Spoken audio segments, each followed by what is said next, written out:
Alright guys, so again I wanted to just show you how this line-out converter is hooked up. This is my 2004 Subaru Forester. Horrible sound from the factory. Those guys coming out of those speakers here. And if you look under, this is the, of course, right kick panel here.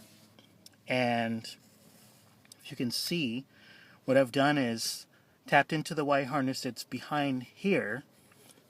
And like I said, I just made a slit, isolated the right and left channels going to the speaker, and then extended wires coming from each one, which would be these blue ones here. You can see the other ones up in here, and hooked it up to my Pac Sni-35 line-out converter. You can see here the monster cable RCAs coming out. They run back under my sills all the way to my amp in the rear cabin. And let me pull this out. So the wires look a little bit crazy, but it's actually not that bad, and I can tweak them at any time. So the Pac is a little bit different because it has, well, first of all, it's smaller. It's about half the size of the Scosche one I showed you earlier. A little bit better finish, looks a little bit higher quality.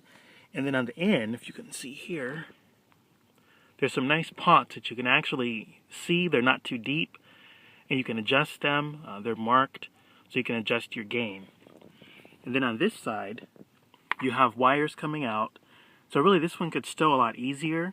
You have your white, and then white and black, and then gray and black, as well as two grounds, one for each channel. Now, I didn't even have to use the grounds to avoid noise. Actually, the sound is very clean without doing that.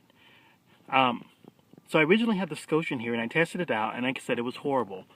Over 10% distortion at all levels, and it was getting less than 1 volt to the RCs out, going back to the amplifier. My amp really wasn't very happy. So, not knowing how much of a difference there would be, I installed this one, which is why it still looks like this. But I didn't even put the little caps on. At first, I just, twisted the wires together, insulated them so they wouldn't touch each other, and then did some sampling, and I was in disbelief at how good the sound was. It's like, could it really make that much of a difference with the box that costs half the price? Well, yes it does.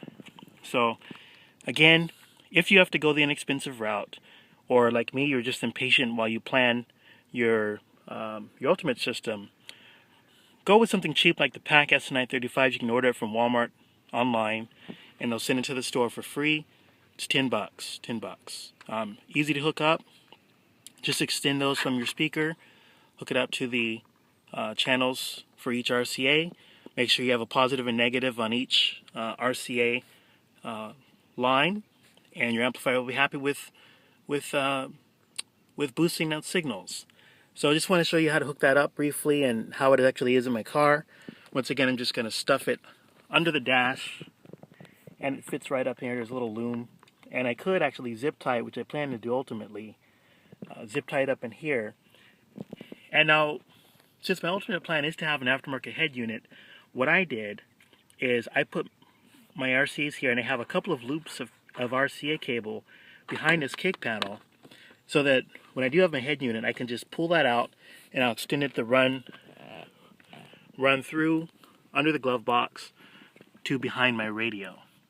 So that's my future plan. Left it so I have some conversion, but since I couldn't wait to have bass till that came to fruition, here we have a little $10 box that works very well. All right.